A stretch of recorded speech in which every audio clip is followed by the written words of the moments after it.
Hey everyone, it's John Pio, and today we're going to be talking about the arcade game Arabian. Hence the theme music in the background. I thought it would be apropos to have some of that as we went over some of the stats about Arabian.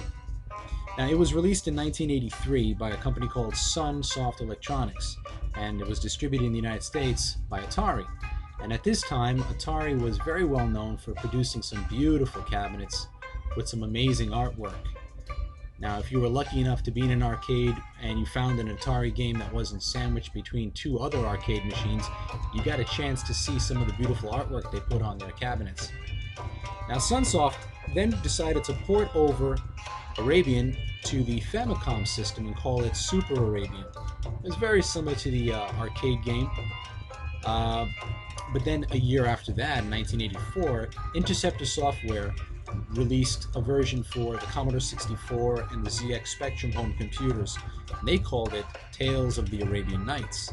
Again, it was very similar in theme to the original, with some minor differences. Obviously, hardware was different, but it tried to keep in the spirit of the original arcade game.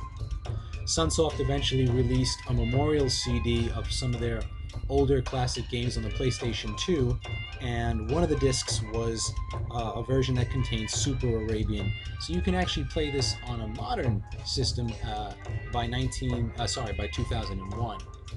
So Arabian has long legs outside the arcade. So now let's take a look at Arabian and see what made this game so special.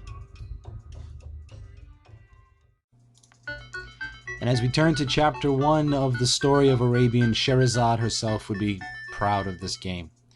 We start off with the young prince in the belly of a ship. Now the point of the game is to gather these jugs that have the letters on it and spell the word Arabian. And up on top you'll see the word. Just in case you don't know how to spell it, there it is for you. In later boards, it won't spell it, so you'll have to figure out how to spell Arabian later on. So as you run around this board, you'll have some bad guys to contend with. These purple-looking creatures, this crow. I think in later versions they call it a roc, which is a mythological giant bird. So we're going to climb and kick and jump throughout this game. And there's a good example of clearing the board by kicking those bad guys. Now the bad guys resurrect, as you can see those globs glowing there, and you can walk right through them as they resurrect, so that's helpful to keep in mind. Oh look, he has a sword. He's decided now to take it out after clearing the board. Level 2, a little bit different. You are now underground, and you now have the new thing to contend with, crawling.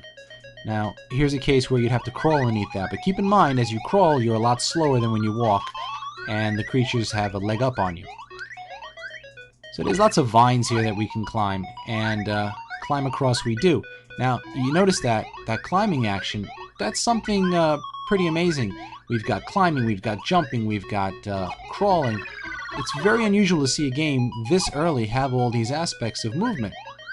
You would expect something like this in a modern Prince of Persia-esque kind of game, and in fact, there are many moves in those games that are reminiscent of these moves. So it's very cool, makes the game very unique.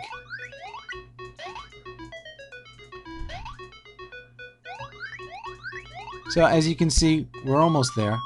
Just got to get these last two. Let's kick that guy. Alright.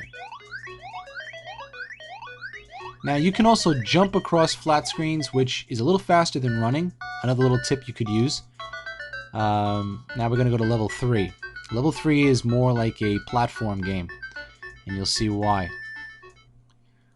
We've got these magic carpets all over the place.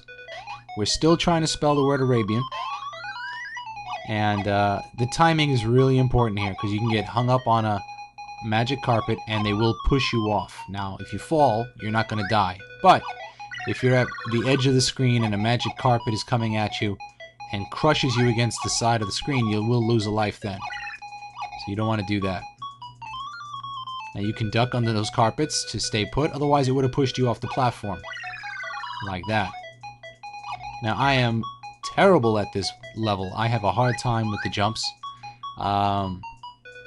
So after this level there is the fourth and final board with the princess that you have to save. I have not gotten to it recently. It's been a long time since I have. If you want to see the princess, I recommend you pick up this game, try it out, and look at Arabian for fun. Oh, look at that. I failed spelling the word Arabian. You don't want to do that. Okay, Arabian. A lot of fun. Check it out.